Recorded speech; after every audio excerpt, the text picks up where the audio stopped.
We begin with breaking news. The involuntary manslaughter trial against Alec Baldwin has just been dismissed. I already had a bunch of mixed emotions about this case, and now after this, I'm really just dumbfounded. This video shows Baldwin exiting the courtroom in New Mexico where the trial was being held right after the announcement was made. Kathy Annabelle, this was a ruling on a motion Alec Baldwin's team filed at the end of court yesterday. They accused the prosecution of withholding evidence, live rounds that were brought to police that they say could have revealed where the bullet that killed Helena Hutchins came from. The judge agreed, and Baldwin broke down. The sanction of dismissal is the only warranted remedy. The jury has been sworn, jeopardy has attached, and a mistrial would not be based upon manifest necessity. Further, the sanction of dismissal is warranted in this case. The state has repeatedly made representations to defense and to the court that they were compliant with all their discovery obligations. Despite their repeated representations, they have continued to fail to disclose critical evidence to the defendant.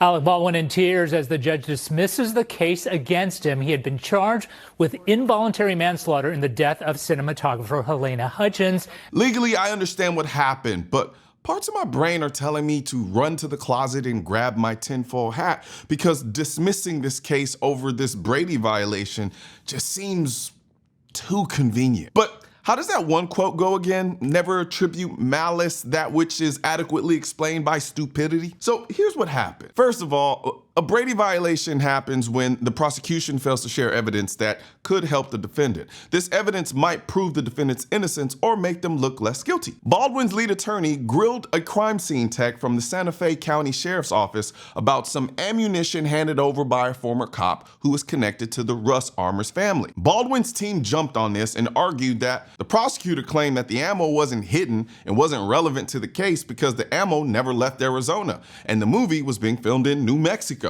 But the judge disagreed. She said that the late discovery of this evidence messed up Baldwin's chances for a fair trial and then showed signs of bad faith. So she dismissed the case with prejudice, meaning it can't be refiled. Considering the co-counsel on the prosecution side resigned from the case literally that afternoon before this came out, it seems like there was some weirdo activity going on with the prosecution's office.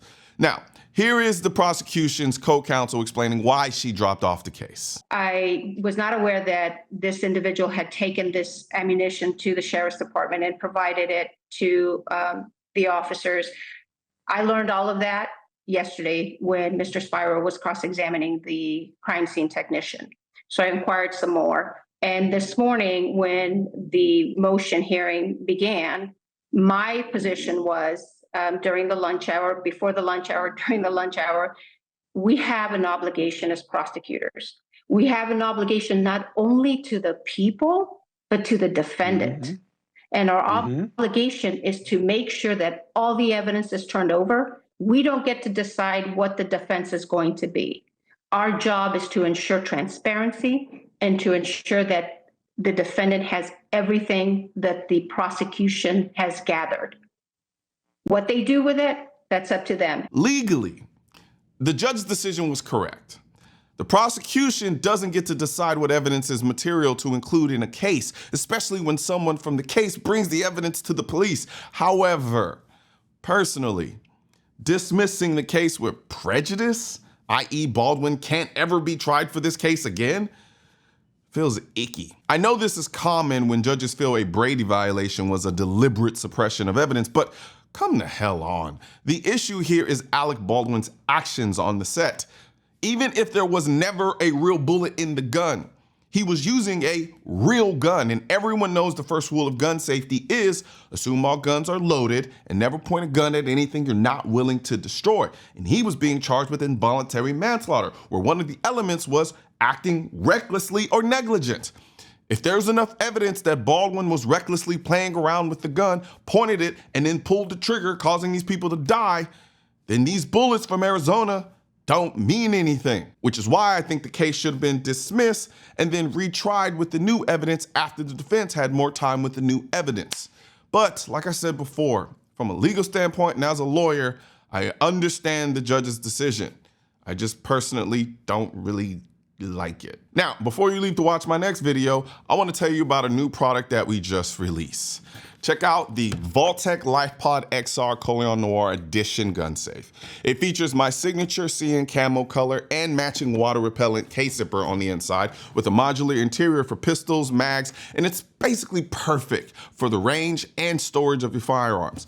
Now, this quick lock system uses a SmartSense digital keypad or a biometric scanner. It's also lightweight, rugged, and airtight, weather resistant, and TSA approved, so you can actually fly with this bad boy. You can also customize it with a modular accessory system and keep your gear safe with these dual impact latches and quick release steel security cable that comes with the case as well. So if you're looking for a case that you can use for travel, for the range, or simply for storage, check out this bad boy at shop.mrcolionnoir.com, or I'll just put a link in the description section of this video for you to click and you can, try it out there.